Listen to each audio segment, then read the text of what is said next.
You can follow me today fitting mud flaps to Tesla Model X. So we've got it in, if I show you, jack mode. It's pretty neat. There's a little graphic there of the whole thing. You go to service, put it in park, foot on the brake, jack mode, lights up, you press it, and then when you go to suspension, you can see a little graphic of it. Issue being is that a lot of this, so this is all stone chips, and probably this started off life as stone chips, because there are no front mudguards. We've really noticed that. So when the weather's dry, before it starts raining again, which it's supposed to, I'm going to do that because you can see it here, loads of damage, all being kicked up because no front mudguards. So got it on the jack point and jacking it up. Hopefully this will be fairly straightforward. Now, what I will show you is one complication with the no need to drill to fit mudguards. So just pulling this bit out here. There's a fitting in there, but there are no fittings here. So this is all looking good, apart from the fact that obviously no hole there or there. Now it does come with fittings. Sure, we should be able to do it, but you can kind of see what it looks like. Looks smooth and OEM. It should stop that nonsense. It should stop, hopefully. But I've been kind of stitched up. Whoever last used this, and it wasn't me, has done this to me. Brilliant. So there's caps on there that you have to take off. So I've taken one off. And guess which size it is? It is this size. Someone who's borrowed this has decided to leave that little surprise in there and put it back in there. Good little joke, but I can bang it from the other side, but I ain't got a vise. So, not sure that's coming back out, to be honest. Look how much that slipped and got stuck. Probably a reason it's left in there. Using that, and the bolt out of there, I was able to knock it out with one hit. Excellent. Let's carry on. It's always really helpful when you have one of these just sort of right in your face. It's really useful. Right, okay. Okay. Well, the wheels are so wide that they just stand up on their own, so that's good. I'm sure that's supposed to have a clip in it, surely, like one of those. But anyway, it hasn't. So let's just roll with that. Yeah, we've got to sort this out now and see how it goes. Comes with that and that, so this type of fitting, which just goes in here, so there's a metal bracket inside there. Then these two do need to be drilled, so I'll just make sure it lines up perfectly in there, get that where I want it. There's a little lug there, you'll see, that fits in between the plastic trim upper and lower. It slots in, and then once it's in the right position, so nice and clean down that line, I can do a pilot hole for there, and then this style fitting goes in this section, and then this part of the mudguard will have that cap slotted into that fitting. So's the theory. Okay, got the plugs in. We will see if this actually works. On face value, that seems to have done pretty good. Let's clean up to get the black back. If I can get it to zoom in, it's all right. But that is only on face value. So we've got the drain off and everything. So we can come at the back, can't hold water in there as well. But as you can see, you got a bit of this going on, even though it's fixed in nice and tight. And also these, you can pull them out. You can just literally pull them out. So it's like, okay, and it pulls the entire fitting out. So that's what you end up with. That's what I've ended up with anyway. So perhaps I should silicone it on as well. Silicone on and put these fittings in. But if I push this in nice and tight where I wanted it, it was drilled exactly where I wanted it. Those fittings there, the plastic fittings, perhaps that's a sign. The fact that loads and loads of those plastic fittings are missing, presumably they were similar to those, they're just popping out. Anyway, that's my mudguard fitted, which is attached there solidly, so it can't fall off. But I'm not overly impressed with the fitment. If it could be pushed in there and held there, I think what I might have to do is take it off, put a bead of silicone all on the inside, and then push these fittings in.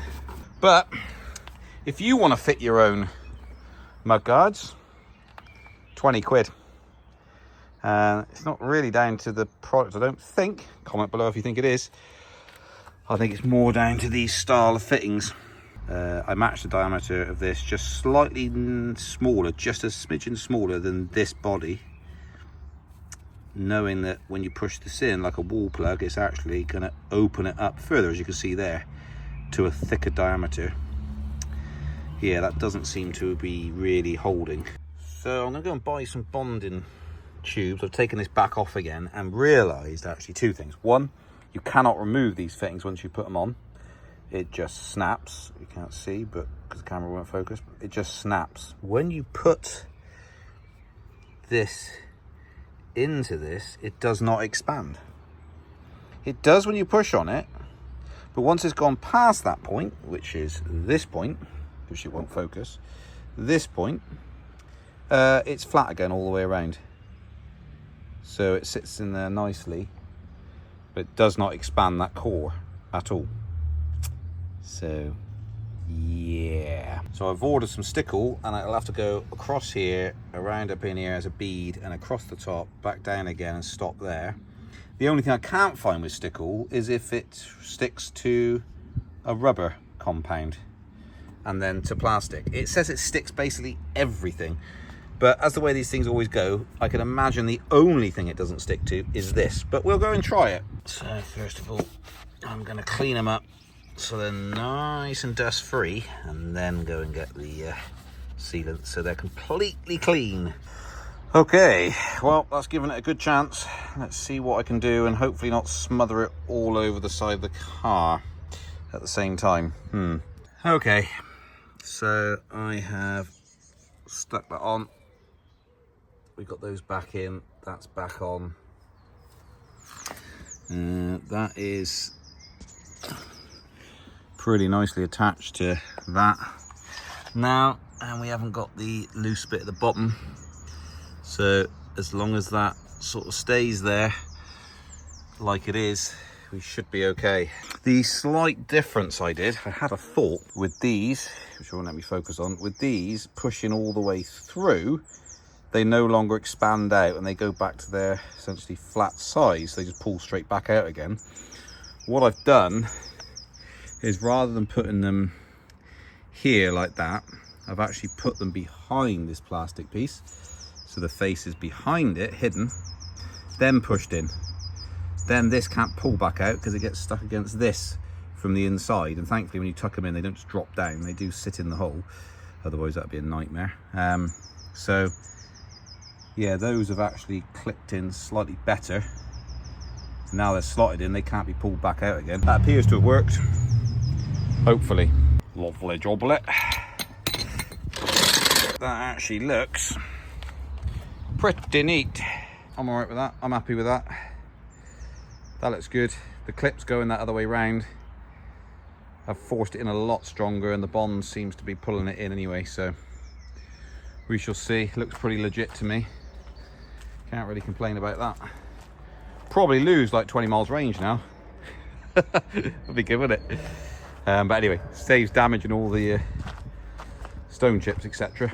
But it's covered in dust from my hands. But that'll come up black once it's washed off. Yeah. Right, I'm going to do the other front one now. This side, we got more of the... there's in, missing one there. And these are all in there. Faring a bit better. That needs to come out for the bottom part. Clean this up. Same again, really. Right, well, this side's turned into a complete nightmare because where these holes are drilled, it's nothing really to go into. It's different than the other side. So however these fittings are, it's like there's nothing. There's literally this plastic and nothing else to bite into. So my plan is the same as the other one, which was to push in these plastic grommets into the metalwork behind. There's nothing there. It's too far this way or too far that way, so there's nothing. It's between a join basically. So I can't pop that behind it. I've now got two backings of these stuck down in a V, which is right into here, which I probably can't even film. You can kind of make them out. They're stuck down in there somewhere, right back in behind this wiring. But as you can see, there's nothing there. So this has turned into a disaster, this right-hand one. I might just have to fix it on here and then fix it here and then hope that the bonding works. It's really disappointing. This is a bit of a shame. The insert is hanging off. Great. Okay. Clean that up a little bit and then put a bit of the stick all on it.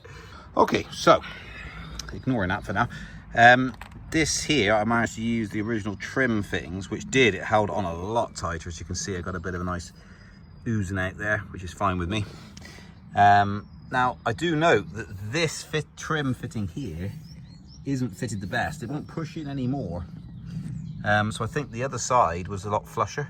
So there is definitely something up with the way that the fit and finish is the word I'm trying to say, is not quite what you'd expect. But this is in just a tiny little gap there, but that is come out pretty well, really, to be fair, for what you'd expect. This is the effect of the trim panel. You can see the difference between the two. So that's that side. Let me go and film the other side. The other side is more like that. So it's just the finish, really, of how the panels were originally fitted. Need all those tools to do the job. A lot of sweat and tears. And then you kind of get there. Can you not wait until there's electric motorbikes? Got to put out all that racket. Yeah. That should stop all the stone chips flying off, and it's pretty secure. So just to blend it in a little bit more, I just put a bit of sealant in there and smoothed it off and beaded it in. So makes it look a little bit neater. Just a quick update, really. Those mudguards, we have been up to Scotland and back, and they have been absolutely flawless, brilliant, job done. Even the spray up there, obviously, it has been massively reduced. You can see that's not scratches, that's just the road film and grease and grime sprayed up over the car for such a long distance, really. I think 700 miles in total we did. Brilliant. Kept the car real neat. We were actually up quite a rough track, so just wanted to do an update on that to say it's worked out brilliantly, and they stayed on, not moved one bit, so that's done the trick. So yeah, all good.